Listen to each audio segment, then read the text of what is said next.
آزادی بیان言论自由 free speech. Nigel. Yeah. I'm Nigel Warburton. I've got a question for Chi Shi, just a clarification one. Well, two questions actually, very briefly. The first question is, you mentioned Germaine Greer, and it seems to me there's this case where somebody is about to speak, but not on the topic you object to.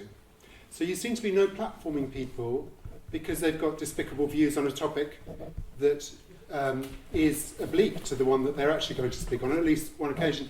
It's going to be a very difficult position to maintain. And if you go back into the syllabus and start doing that with your degrees, Frege was a racist. Are you going to take him off the PPE syllabus? There are a whole range, there are very interesting consequences of that kind of view. So I was slightly disturbed by that, because it seems to me that if you want to no platform them when they're about to speak on the topic you think is wrong, but I'm not in favour of no platforming. So I'd love to hear what you think about that. But also I was very worried by the way you described what Germaine Greer had said as hate speech, because I think it's important to make a distinction between, you call it transphobic hate speech, I think. It is. Well, as I understand hate speech, there's a certain amount of intent involved, and merely accidental offensive comment is very different from the kind of hate speech. There's an important clarification to make between hate speech where you deliberately harm somebody with your speech, rather than simply saying something that people happen to find offensive. I mean, I may have offended you by saying that, but it's not hate speech. I don't intend to harm you. If I do try and deliberately niggle you about something, that could collapse into hate speech.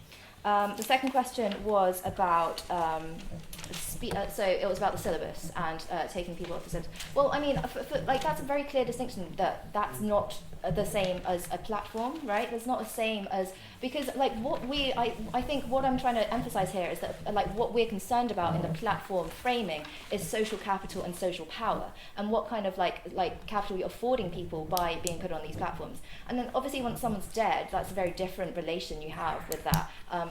Look at the recent Roads Must Fall movement. No dead person has a right to veneration. We can, I think it's a very different question when we're reading something on a syllabus versus when we're actually giving that somebody an active a role in social relations. And